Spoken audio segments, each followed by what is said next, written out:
மழை தண்ணீரில் அடித்துச் சென்று தாரை தடுப்பையே படகாக்கி கையை துடுப்பாக்கிய சிறுவனின் இந்த காட்சி விருதுநகர் மாவட்டம் அருப்புக்கோட்டை பூக்கடை பஜாரில் படம் பிடிக்கப்பட்டது. விருதுநகர் மாவட்டத்தில் கடந்த சில நாட்களாக மழை கொட்டி வருகிறது. இந்நிலையில் விருதுநகர் காசுக்கடை பஜார், கத்தாளம்பட்டி உள்ளிட்ட தாழ்வான பகுதிகளில் நேற்று பெய்த மழையால் தண்ணீர் பெருக்கெடுத்து ஓடியது. இதனால் மக்கள் மிகுந்த சிரமம் அடைந்தனர்.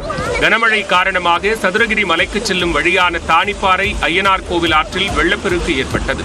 இதனால் ஆற்றில் குளிக்க தடை விதிக்கப்பட்டுள்ளது.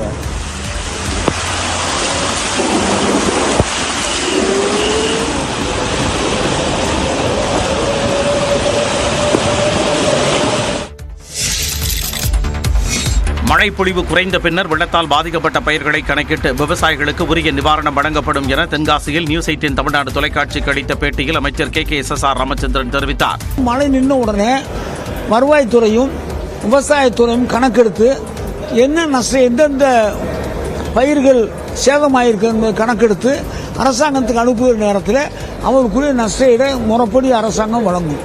குற்றாலத்தில் வெள்ளத்தால் பாதிக்கப்பட்ட இடங்களை ஆய்வு செய்த அமைச்சர் KKSSR ராமச்சந்திரன் தென்காசியில் 20 சென்டிமீட்டர் அளவுக்கு மழை பெய்துள்ளதாகவும் வெள்ளத்தால் பாதிக்கப்பட்ட மக்கள் 7 நிவாரண முகாம்களில் தங்க வைக்கப்பட்டுள்ளதாகவும் கூறினார். 7 இடங்களிலே தற்பொழுது ஆட்கள் தங்கியிருக்கிறார்கள். 153 குடும்பம் 500 லட்சம் நபர்கள் தங்க வைக்கப்பட்டிருக்கிறார்கள்.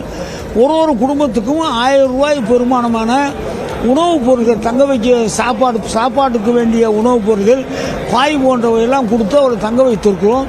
முன்னெச்சரிக்கை நடவடிக்கையாக 7000த்திற்கும் மேற்பட்ட மணல் மூட்டைகள் தயார் நிலையில் வைக்கப்பட்டுள்ளதாக அமைச்சர் தெரிவித்தார்.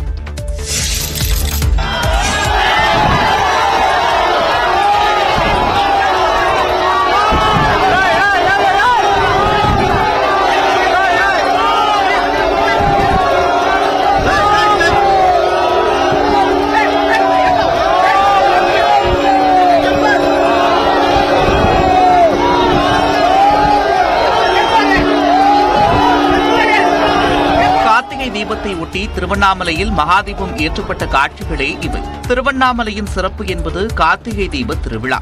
அத்தகைய விழாவை ஒட்டி திருவண்ணாமலையில் பல லட்சக்கணக்கான பக்தர்கள் குவிந்தனர். 2668 அடி உயரமுள்ள திருவண்ணாமலையின் உச்சியில் பர்வத ராஜகுல வம்சத்தினர் மாலை 6 மணிக்கு மகாதீபத்தை ஏற்றினர்.